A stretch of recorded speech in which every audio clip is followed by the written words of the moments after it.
Well, one of the classic films of the modern era is now a classic play, making its American debut in San Francisco. Now we have our conversation with Andrew Nance, director of the stage version of My Beautiful Laundrette. Andrew, welcome. Thank you. So what's the challenge of turning a beloved, iconic movie even into a stage play? I mean, some of those images from My Beautiful Laundrette are just so filmatic. How do you translate? Yeah. That's a great question.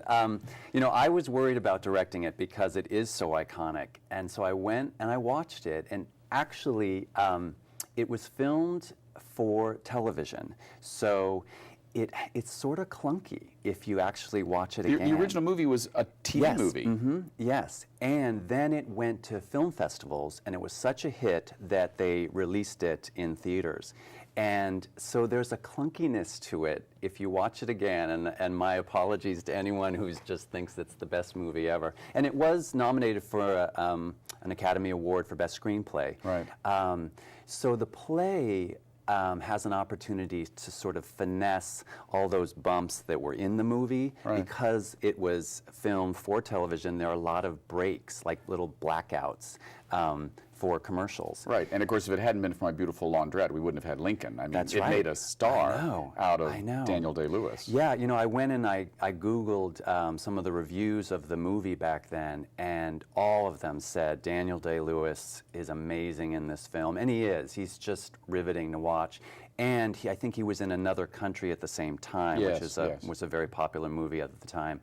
And his characters were just so extreme that you knew he was going to be a star. Right, right. Now, you have a long history in theater and also a long history in the Bay Area. We were joking before we started that theater people tend to come to San Francisco from somewhere else, but you were born and raised here. Right, yeah. I started my career in San Francisco, then I went off to New York University and studied theater with David Mamet and W.H. Macy and some really amazing... Yeah, small-time guys. Yeah, small-time guys. And then, you know, it's hard to leave San Francisco when you've sort of fallen in love with it at an early age. So I've come back here and been here for quite a long time, and I've directed a lot of plays at New Conservatory Theater, as well as others, and I'm just really excited about this particular piece, though. Right, right. Well, I mean, hard to believe. I mean, I'm an old guy, so I mean, I've seen the movie, but there's a generation of people now that don't know the story. That's right. And kind of the lesson behind My Beautiful Laundrette. Yeah. Tell us the plot. Yeah. And how does your play differ from the plot of the film? Right. The play is fairly similar. We only have 7 actors, so it's sort of streamlined, but it's about a Pakistani young man who wants to do something with his life, and he has an uncle who's willing to help him do that. And they're in London. And they're in London, correct. And his father, unfortunately, has come on hard times, so he's not only trying to create a laundrette or make a laundrette beautiful, but he's trying to take care of his father.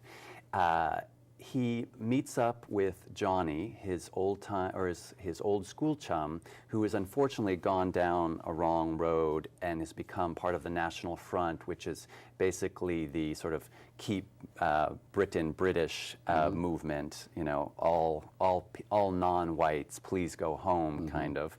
Yeah, the London energy. KKK, as it were. Yeah, sadly. And so there's a lot of racial tensions within the play, but there's also a lot of love. And these two loved each other as kids, you know, as friends, and then their relationship grows and they wind up falling in love. But it's about hope, I think. You'll see all of the characters in the play have their own idea of what the future should look like, and they all try to go down that road. Right. So how is doing My Beautiful Laundrette different now than it was when it first came out? As a film, was what year? 84. So it was 80. You know, we're in post-Thatcher England. Yeah. We're in post-same-sex marriage California. Right. We are in a different era. Yeah. Is this still a strongly political play? And is it a racially based play, or is it a gay play? Right. Whew. Those are good questions, too. You know, love is hard, and it's always a challenge, especially when you're dealing with family from other countries who may or may not be on board with that type of love. So it's still hard. You know, we have Pakistan, or actually Indian actors in the play, and they're my go-to. You know, I'll say, would this ever happen? Would you ever allow your son to fall in love with another son? And they're like, you know, I'm not sure, Andrew. So even now... So you're talking about actors that you're working with now. That's correct, yeah. In 2013, That's much right. less 1984. That's right, because, you know, they're from, one's from Calcutta, one's from, I can't remember where else, but, you know, so they're steeped in tradition. It's hard. It's hard to allow your child to go down such a different path. Right. So what have you learned about yourself from directing this play? That's a great question. I would say that just to remember to appreciate each other, because this is a play about hope and family, and it just reminds me to enjoy the company you keep.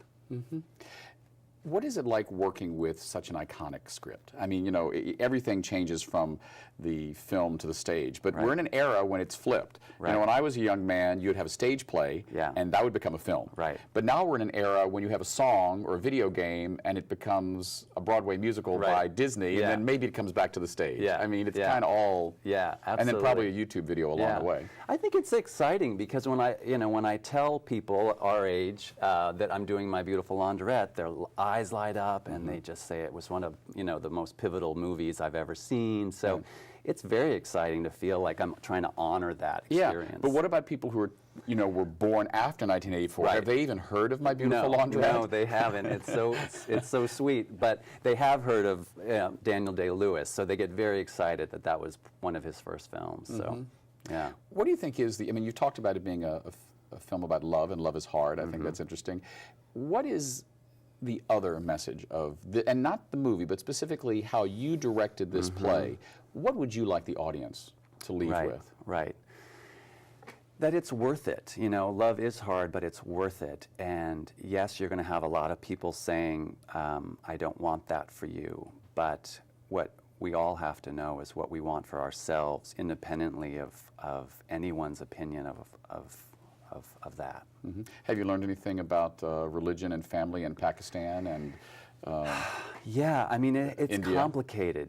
You know, it is complicated. Yes, you know, I happen to know a gay man who is Pakistani, and he's actually used those exact words to me. It's complicated. Yeah, right, because there is a lot of love in those families, obviously, but, you know, these are religions that are thousands and thousands of years old, and you know, they're not budging much. You know, I think you really do have to escape those countries in order to really live your authentic self. You're going to invite the Pakistani Consul General to see it? Oh, I like that idea. See what he or she thinks of it? That's a great idea. Yeah. We should. In our last few moments, closing thoughts about this play and what's next for you. Right. It's actually, I think, a better script than the movie. Because it appeals to 2013 sensibility.